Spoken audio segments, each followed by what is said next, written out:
Las enfermedades hemorrágicas son aquellas que presentan hemorragias más o menos difusas en piel y o mucosas y en las diversas cavidades naturales, en forma espontánea o provocada por traumatismos que no guardan relación con la intensidad de la hemorragia subyacente.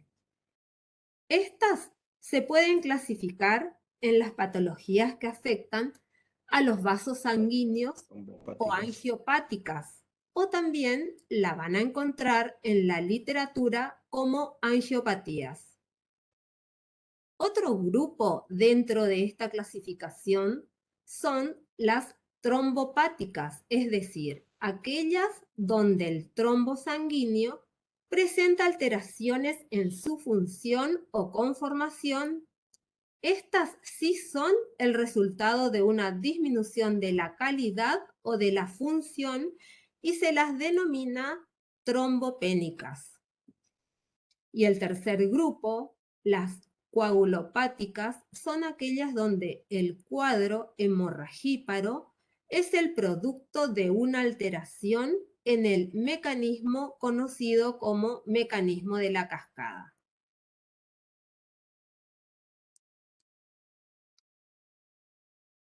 Dentro de las primeras citadas en esta clasificación, es decir, las angiopáticas, mencionaremos algunos ejemplos que tienen poca o nula representatividad en boca. A título informativo, por ejemplo, las de estirpe hereditarias, por ejemplo, la enfermedad de Rindus-Osler y las de estirpe adquirida, como la capiloropatía infecciosa, la adquirida carencial, como el escorbuto, y la de característica anafilactoidea, como la enfermedad de Schollen-Henno. Dirigiremos nuestra atención en particular a aquellas hemorrágicas que tienen manifestaciones en la boca. Por lo tanto, en nuestra actividad cotidiana podríamos encontrarnos con signos y síntomas que nos hagan sospechar que estamos en presencia de una alteración hemorragípara. Así tenemos que dentro del segundo grupo, es decir, las trombospáticas, y como su nombre lo indica, es el resultado de una alteración del trombo.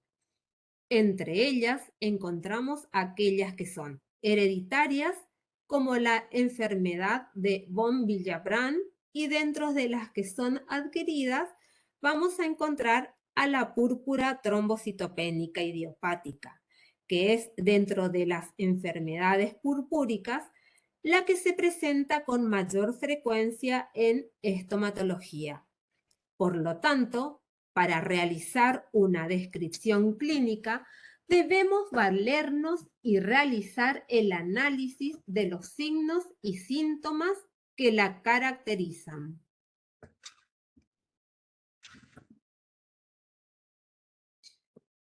Así es que la púrpura trombocitopénica idiopática, identificada con la sigla PTI en algunos textos, es también conocida como enfermedad de Werloff.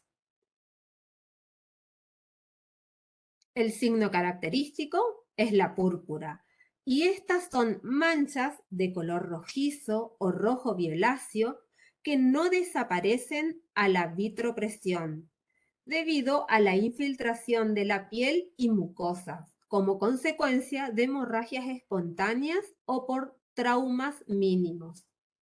Clínicamente y según su forma y tamaño, pueden ser observables en piel y mucosas como petequias, es decir, van a tener una forma lenticular similar a una lenteja, también como una equimosis, cuando su aspecto es irregular, o en forma de víbices cuando son alargadas.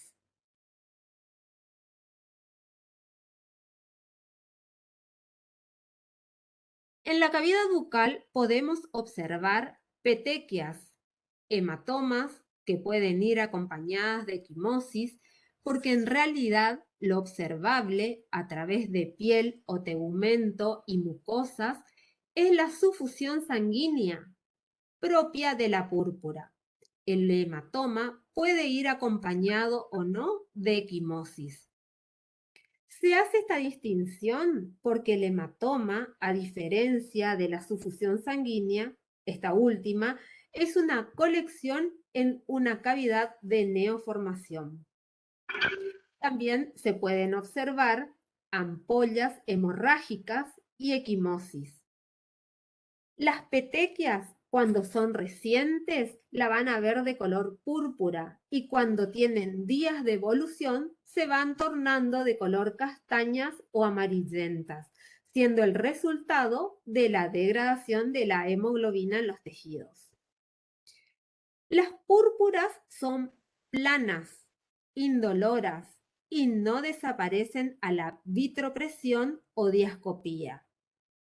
Se localizan preferentemente en zonas que guardan relación con piezas dentarias que son los elementos responsables de los mínimos traumatismos en la mucosa labial y en la mucosa yugal. Las encías se ven blandas, friables, aumentadas de tamaño, principalmente en la papila interdentaria. Su presencia en boca está asociada a irritantes locales, a traumatismos mínimos, provocando hemorragias difíciles de controlar.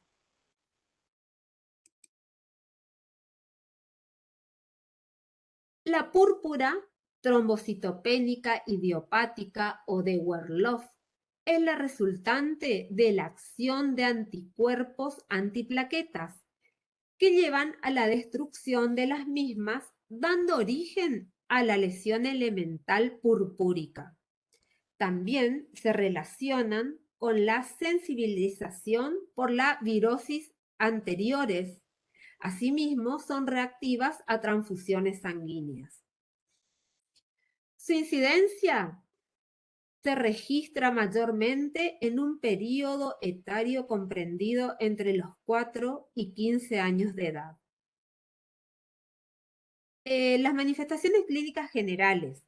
Cuando la aparición de las púrpuras son de causa víricas, estas se hacen presentes con posterioridad de 1 a 4 semanas de la infección vírica aludida, la cual se presenta como un exantema petequial generalizado, es decir, múltiples equimosis. Además, puede acompañarse de pérdidas sanguíneas en orificios y cavidades naturales, como las estomatorragias, epistasis y la melena.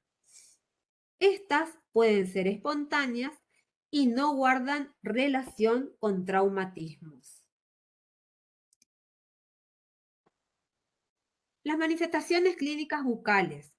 Las manifestaciones más frecuentes de la púrpura trombocitopénica idiopática o enfermedad de Werloff son la presencia de numerosas petequias, hematomas y ampollas hemorrágicas en la mucosa bucal.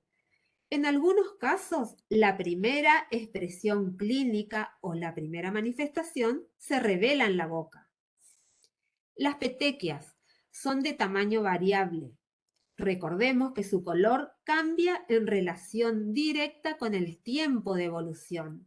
Si son recientes, serán de color púrpura, de ahí su nombre, y a medida que el tiempo transcurre, se tornan castaño amarillento. Son planas, indoloras y no desaparecen con la diascopía. Se localizan de preferencia en el paladar duro, en las mucosas yugales y labiales, también en lengua, encía y sobre todo en las papilas interdentarias. La encía, consecuentemente, se torna blanda, friable y aumenta de tamaño, y sangran al menor traumatismo.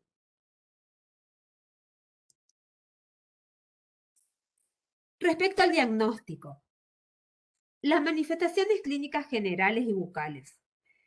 La anamnesis y un examen clínico cuidadoso sería de gran valor para hallar probables vinculaciones con medicamentos potencialmente agresivos o la evidencia de una enfermedad primitiva que sean responsables o que esté asociada a las manifestaciones clínicas. Respecto al laboratorio, en relación al recuento plaquetario, este nos va a arrojar una trombocitopenia marcada. El cuadro clínico purpúrico, sumado a las alteraciones de los valores de laboratorio, permite concluir en un diagnóstico definitivo de púrpura trombocitopénica idiopática.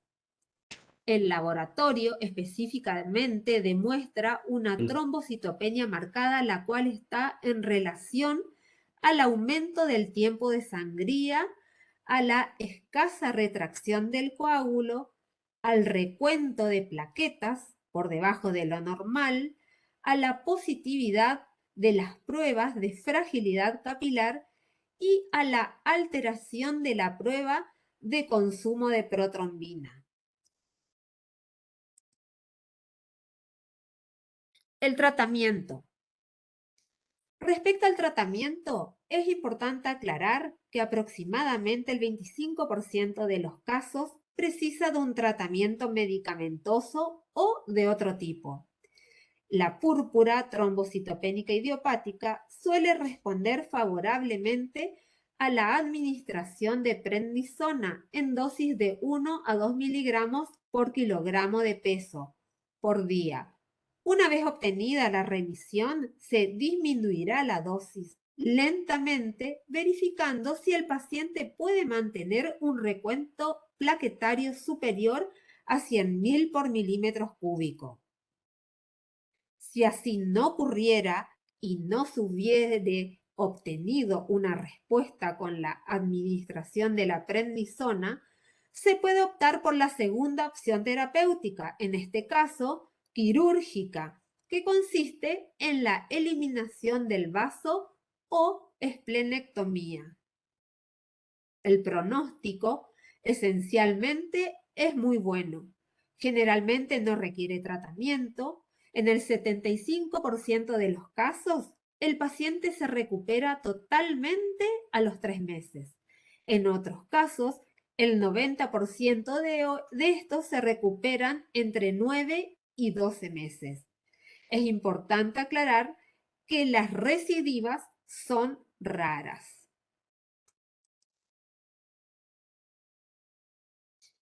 El signo bucal más importante de la enfermedad de Werloff o púrpura trombocitopénica idiopática es la petequia, la cual se asocia muchas veces a otras lesiones con contenido hemático, como las ampollas hemorrágicas, equimosis y hematomas. Después teníamos en tercer lugar las coagulopatías o coagulopáticas.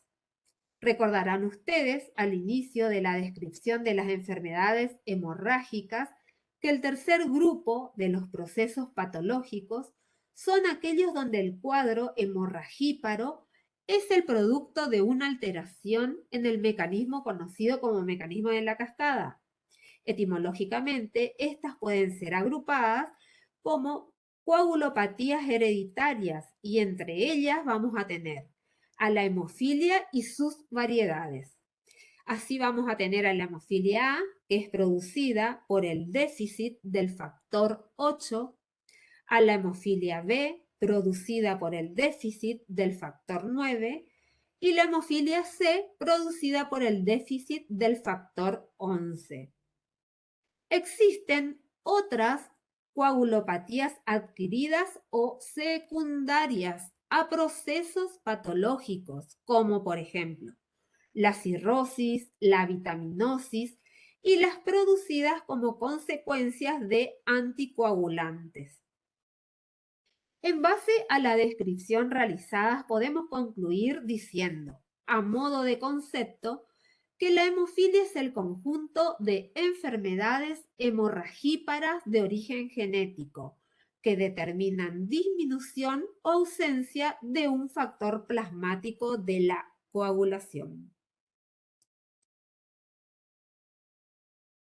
La hemofilia conforma un grupo de enfermedades hemorragíparas de origen genético que determina la disminución o ausencia de un factor plasmático de la coagulación. Estas pueden ser clasificadas de acuerdo al factor plasmático de la coagulación que se encuentra afectado. Cuando el factor plasmático afectado es el número 8, estamos en presencia de un déficit de la globina antihemofílica. Me refiero específicamente a la hemofilia A, que es de causa hereditaria y de carácter recesivo en las mujeres y predominante en los hombres. Por lo tanto, son estos quienes la padecen, siendo las mujeres las transmisoras. Respecto a las manifestaciones clínicas generales, se puede afirmar que esta afección se puede presentar como hemorragias consecuentes a traumatismos menores. El paciente hemofílico difícilmente no sepa su condición como tal. Estos pacientes son diagnosticados a muy temprana edad, específicamente al momento del nacimiento, en el corte del cordón umbilical o en intervenciones tempranas como cuando se le realiza la circuncisión. Bueno, también hay aparición de hemorragias como consecuencia de traumatismos, en los primeros años como consecuencia de traumatismos por caídas, tropiezos, aparecen grandes hematomas subcutáneos e intramusculares. Cuando la colección sanguínea, producto de un traumatismo, es en el interior de una articulación móvil, estamos en presencia de una hemartrosis. Estos pueden ser recidivantes en la medida de la incidencia de los traumatismos, siendo la evolución final la deformación de la articulación y su anquilosis.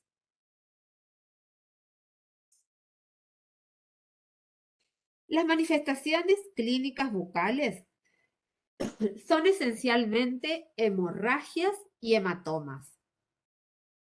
Las primeras se producen por todo tipo de solución de continuidad de la mucosa, entre las que podemos citar a las que se producen naturalmente, como son la erupción y la caída de los dientes temporarios y la erupción de los dientes permanentes.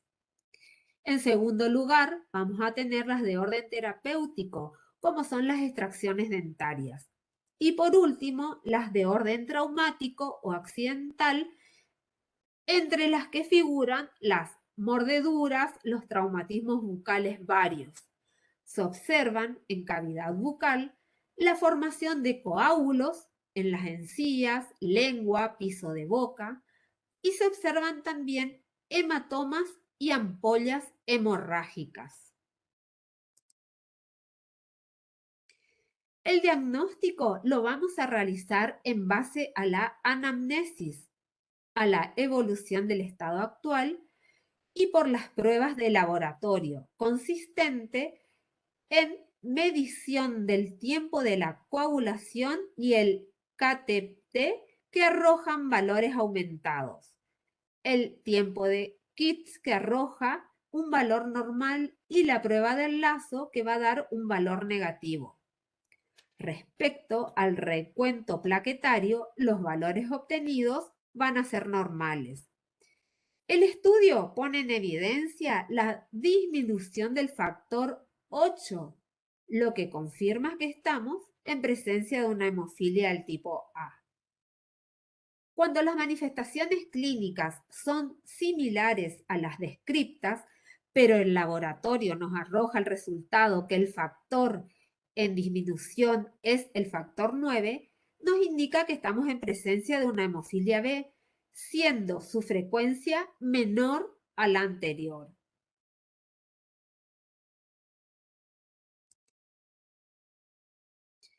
Este tipo de hemofilia, la hemofilia C, también es una coagulopatía hereditaria de carácter autosómico dominante y el factor deficitario es el factor 11. Clínicamente se presenta con menor frecuencia y con menor intensidad. Afecta en igual proporción a hombres y mujeres, siendo su pronóstico reservado y su tratamiento ha mejorado sustancialmente con la preparación de liofilizados conteniendo factores plasmáticos, los cuales se administran para compensar el factor plasmático en déficit. La terapéutica odontológica a implementar en un paciente hemofílico debe ser abordada desde una concepción multidisciplinaria, integrado por el profesional odontólogo y el profesional médico, específicamente un profesional hematólogo, quien indica la terapéutica general, siendo el odontólogo el ejecutante de las actividades en la boca, bajo estrictas medidas profilácticas consistentes en evitar maniobras traumáticas como la realización de puntos de sutura y realizando tratamientos en lo posible en una sola sesión. También hay que realizar la administración de coagulantes que deberán ser 24 horas antes y hasta 7 días después. Si hay hemorragias, se administra 5 gramos más 1 gramo cada hora para cohibir la hemorragia teniendo como límite máximo 30 gramos por día. Finalmente, para un correcto diagnóstico y tratamiento de los pacientes que padecen estas enfermedades hemorragíparas, se deben tener en cuenta las manifestaciones clínicas y su correlación en los estudios complementarios que nos van a permitir un correcto diagnóstico y una terapéutica adecuada.